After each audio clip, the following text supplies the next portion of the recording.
Hmm?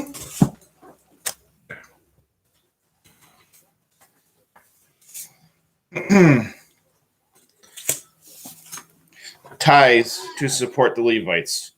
Moreover, the Lord said to Aaron, "You shall have no inheritance in their land, nor shall you have any portion among them. I am your portion and your inheritance in the midst of the children of Israel. Behold, I give the children of Levi all the tithes in Israel as an inheritance in return for their liturgical service, whatever they minister liturgically in the tabernacle of testimony. Hereafter, the children of Israel shall not come near the tabernacle of testimony, lest they bear guilt and die. But the Levite himself shall minister liturgically in the tabernacle of testimony, and they shall bear their sins. It shall be an eternal ordinance throughout your generations, that in the midst of the children of Israel they shall have no inheritance, for the tithes of the children of Israel, whatever they may offer as a choice portion to the Lord, I give to the Levites as an inheritance. Therefore, I say to them, in the midst of the children of Israel, they shall have no inheritance. The Levites tithe. Then the Lord spoke to Moses, saying, Speak thus to the Levites and say to them, if you receive from the children of Israel the tithe which I give you from them as your inheritance, then you shall remove from it the Lord's choice portion, a tenth or the tithe. Now your choice portion shall be reckoned to you as the grain from the threshing floor, and as the choice portion of the winepress. Thus you shall then remove the Lord's choice portions from all your tithes, whatever you might receive from the children of Israel, and you shall give from them the Lord's choice portion to Aaron the priest. From all your gifts you shall remove the choice portion for the Lord, or from all the first fruits, that which is sanctified from it. Therefore you shall say to them, when you remove the first fruit from it, then all the rest shall be accounted to the Levites as the produce of the threshing floor, and as the produce of the winepress. You may eat it in any place, you and your households, for it is your reward for your liturgical service in the tabernacle of testimony. Now you shall bear no guilt because of it, for you remove the first fruit from it, but you shall not defile the holy things of the children of Israel, lest you die.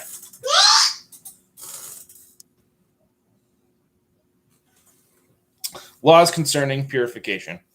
Now the Lord spoke to Moses and Aaron, saying, This is the injunction of the law. Whatever the Lord ordered, saying, Speak to the children of Israel, and let them bring you a red heifer without blemish, in which there is no defect, and upon which a yoke has never been placed. You shall give it to Eleazar the priest, and you shall take it outside the camp to a clean place, and they shall slaughter it before him. And Eleazar the priest shall take some of its blood and sprinkle it 7 times directly in the front of the tabernacle of testimony. Then it shall be burned in his sight. Its hide, its flesh, and its blood, with its dung, shall be burned. The priest shall then take cedar wood and hyssop and scarlet, and cast them into the midst of the fire, burning the red heifer. After this, the priest shall wash the clothes, bathe his body in water, and come into the camp. The priest shall be unclean until evening. Also, the one who burns it shall wash his clothes in water, bathe his body in water, and be unclean until evening. Then a man who is clean shall gather up the ashes of the red heifer and put them away outside the camp in a clean place, and they shall be kept in reserve for the congregation of the children of Israel for a water of sprinkling. It is for purification. Then the one who gathers the ashes of the red heifer shall wash his clothes and be unclean until evening. It shall be an eternal ordinance to the children of Israel and to the resident who dwells among them. He who touches the dead body of any person shall be unclean 7 days. He shall cleanse himself on the 3rd day, and on the 7th day then he will be clean. But if he does not purify himself on the third day and on the seventh day, he will not be clean. Whoever touches the dead body of any person who has died and does not purify himself defiles the tabernacle of the Lord. That soul shall be destroyed from Israel. He shall be unclean because the water of sprinkling was not sprinkled on him. His uncleanliness is still on him. Now, this is the law. If a man dies in a house, everyone who comes into the house and whoever is in the house shall be unclean 7 days. And every open vessel which has no cover fastened on it is unclean. Whoever in the open field touches one who is slain by a sword, or who has died a natural death, or born of a man or a grave, shall be unclean 7 days. So, for the unclean, they shall take some of the ashes of the burnt offering of purification, put them in a vessel, and pour running water on them. Then a clean man shall take hyssop and dip it in the water and sprinkle it upon the house and upon all the vessels and the souls who were there, and upon the one who touched the human bone, or the one slain by the sword, or the one who died a natural death, or the grave. The clean shall sprinkle the unclean on the third day, and on the seventh day,